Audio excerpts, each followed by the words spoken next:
Money management एक ऐसी चीज है जिसके बारे में ज्यादातर लोग नहीं सोचते। अब सोचो सेम डे पर, जैसे 1 तारीख को 2 लड़कों की सेम डे पर सैलरी आती है। अब जाहिर है वो अपने अपने हिसाब से पैसों को यूज करना शुरू करते हैं। लेकिन जो पहले वाला लड़का है, इनका नाम हम ए और बी रखते हैं। अब जो ए लड़का है, उसकी जो सैलरी आती है, उसने अपने हिसाब से पैसों को खर्च करना शुरू किया, जिससे उसकी सैलरी 21 या 24 तारीख को खत्म हो गई।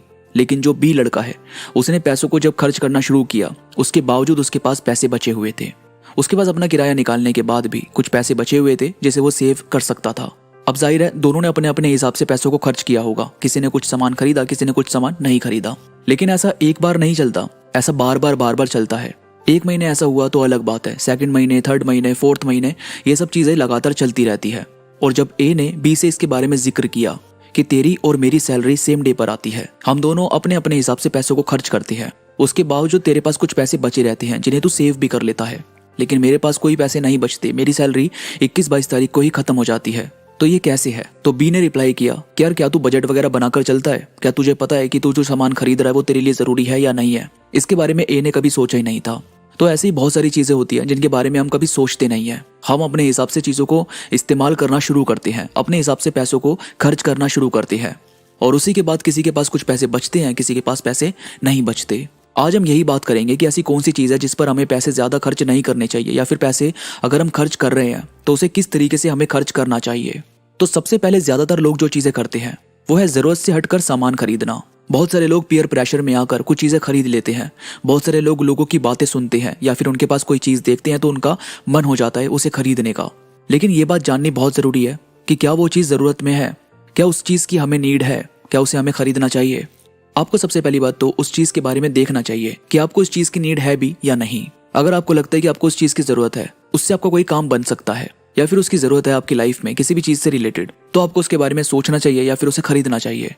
लेकिन बहुत सारे लोग बिना सोचे समझे चीजों को खरीद लेते हैं, सिर्फ इसलिए कि उन्होंने किसी और के पास वो देखी या फिर उसे देखकर उनका मन किया कि हम ये खरीद लें। अब यहाँ पर जब हमें पता ही नहीं होता कि हमने वो चीज़ क्यों खरीदी है या फिर उसकी क्या नीड थी, तो एक तरीके से हम बस अपने पैसे खर्च कर रहे हैं, जबकि हमें रोकना चाहिए और देखना चाहिए कि हम पैसों को यहाँ पर लगाएं या कहीं और फिर है कि दिखावे पर सबसे ज़्यादा खर्च करना। जाहिर है आज की दुनिया दिखावे पर बहुत ज़्यादा अट्रैक्ट हो गई है। हम सोशल मीडिया पर इतनी सारी चीज़ें देखते हैं, इतने सारे इन्फ्लुएंसर देखते हैं कि हमें लगता है कि वो सारी चीज़ें हमारे पास भी होनी चाहिए। लेकिन बहुत बार ऐसा होता है कि जो चीज़ें हम रील्स वगैरह में देख रहे होते हैं उसका ये मतलब नहीं होता कि वो पक्का उतनी ही महंगी है जितनी महंगी हम सामान खरीद रहे हैं। हमें किसी लूप में या ट्रैप में नहीं जाना। बल्कि आपने देखा होगा कि जितने भी बड़े बड़े बंदे हैं वो कभी भी किसी ब्रांड को प्रमोट करते हुए नहीं चलते। जैसे अगर बिल गेट्स, मार्क जकरबर्ग की आप वीडियो देखते हैं या अगर एलोन मस्क की आप वीडियोस वगैरह देखते हैं तो वो किसी ब्रांड को प्रमोट करते हुए नहीं चल रहे होते। आपको उनकी शर्ट्स पर, टी शर्ट्स पर हर बार किसी तरह की ब्रांडिंग नजर नहीं आती। तो इसका मतलब यह है कि वो सिंप्लिसिटी को ज्यादा बढ़ावा देते हैं। उन्हें अपने काम पर भरोसा है। उन्हें पता है कि मैं जो चीज करने जा रहा हूँ, अगर मैं किसी मीटिंग में जा रहा हूँ तो मेरी बातें ज्यादा इंपैक्ट डालेगी। वो उस चीज पर ज्यादा फोकस करते हैं। तो आप किसी को दिखाने के लिए कुछ मत करो। अगर आपको लगता है कि आपके लिए क्या परफेक्ट है, अगर आपको कोई ड्रेस खरीदनी है तो आपको ये पता होना चाहिए कि कहाँ से कौन सी ड्रेस आपको पहननी है, किसमें आप कंफर्टेबल लगोगे, कॉन्फिडेंट लगोगे, और कौन सी ड्रेस आपके बजट में है। आपको कभी भी किसी प्रेशर में आकर कोई चीज नहीं करनी, किसी को दिखाने के लिए कोई चीज नहीं करनी, क्योंकि कभी भी सारे लोग एक बार में खुश नहीं होते। शादी वगैरह में भी कितने सारे लोग आते हैं, सब चाहते हैं कि सारे गेस्ट खुश हों, लेकिन क्या सारे गेस्ट खुश होते हैं? कोई ना कोई कहीं ना कहीं कोई नुक्स निकाल देता है। तो हम कभी भी हर किसी को खुश नहीं कर सकते, या फिर हमें उस पर ध्यान देना ही नहीं चाहिए। आपको किसी को शो करने के लिए कुछ नहीं करना। आपकी खुशी किस चीज में है, आपको क्या चीज अच्छी लगती है, आपका एटीट्यूड क्या है, आपकी बातें क्या है, ये सारी चीजें लोगों को आपसे कनेक्ट करती है। और फिर है कि पार्टीज वगैरह में अपने फन वगैरह पे बहुत ज्यादा उड़ा देना, जैसे पार्टीज वगैरह में बहुत खर्च कर देना, या फिर फन के लिए बस पैसों को खर्च करते जाना। और कई बार तो ऐसा भी होता है कि लोग उधार लेकर ऐसी चीजें कर देते हैं। भाई देखो, कुछ लोग ऐसे भी होते हैं जो आपके साथ ना रहना पसंद करते हैं। उन्हें यह पसंद आता है कि आप किस तरीके के इंसान हैं, आप कैसी बातें करते हैं। और कुछ लोग ऐसे होते हैं जो ये देखते हैं कि आप उनके ऊपर कितना खर्च कर रहे हो या फिर उन्हें किस तरीके से ट्रीट कर रहे हो, और वो इसीलिए आपके साथ साथ घूम रहे होते हैं। ये पार्टीज वगैरह करना अच्छी चीज है, पर अगर आप लगातार इन सब चीजों में इन्वॉल्व होते जा रहे हो तो फिर कहीं ना कहीं आप अपने बजट से काफी ज्यादा हिल जाते हैं, जिसकी वजह से जो सिचुएशन ए के साथ हुई थी, जो मैंने शुरू में आपको बताया, वैसा ही कुछ होने लगता है। तो इसलिए भाई लोगों को इस तरीके से साथ मत रखो कि उन्हें ये लगे कि आप बस उन्हें इस तरीके की ट्रीट देते रहते हो, बल्कि वो कितने सपोर्ट में आपके साथ है, वो किस तरीके से आपके साथ रहते हैं, आपको सुनते हैं, समझाते हैं, या फिर आप उनको सुनते हो। ये चीजें आपको ज्यादा लोगों से कनेक्ट करती है। और इसके बाद है कि एक बजट ना बनाना।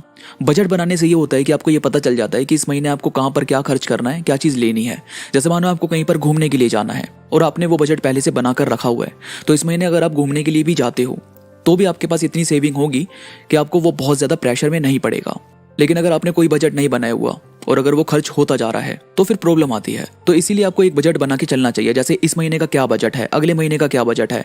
अगर आप अपने दोस्तों से घूमने का प्लान बना रहे हो तो वो किस डे का बना रहे हो, इस महीने का है या अगले महीने का, ये सारी चीज़ें आपको एक बजट में रखनी चाहिए। और फिर है किसी ऑनलाइन झांसे में फंसना। कई बार लोग ऑनलाइन दिखाने की कोशिश करते हैं कि इतने इन्वेस्टमेंट कर दो आपको डबल पैसे मिलेंगे या ट्रिपल पैसे मिलेंगे, या फिर आपको कोई काम नहीं करना बस अर्निंग स्टार्ट हो जाती है। ये सारी चीज़ें बहुत सारे स्कैम के साथ ऑनलाइन चलती रहती है।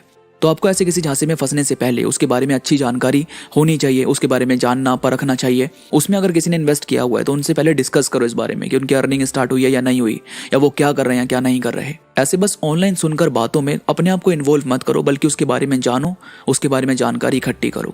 और दोस्तों हमेशा ना एनालाइज किया करो कि आप जो लेने वाले हो उसका क्या फ़ायदा है, उसकी क्या ज़रूरत है।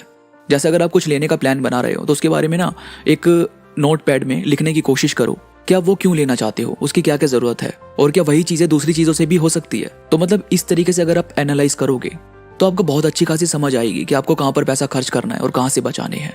ये सारी चीज़ें काफ़ी ज़्यादा डिपेंड करती है। तो उम्मीद करता हूँ आपको आज की वीडियो पसंद आई होगी। आज की वीडियो में कोई भी बात आपको पसंद आई तो प्लीज़ लाइक करो और कमेंट्स में मुझे ज़रूर बताओ कि आपको ये बातें कैसी लगी।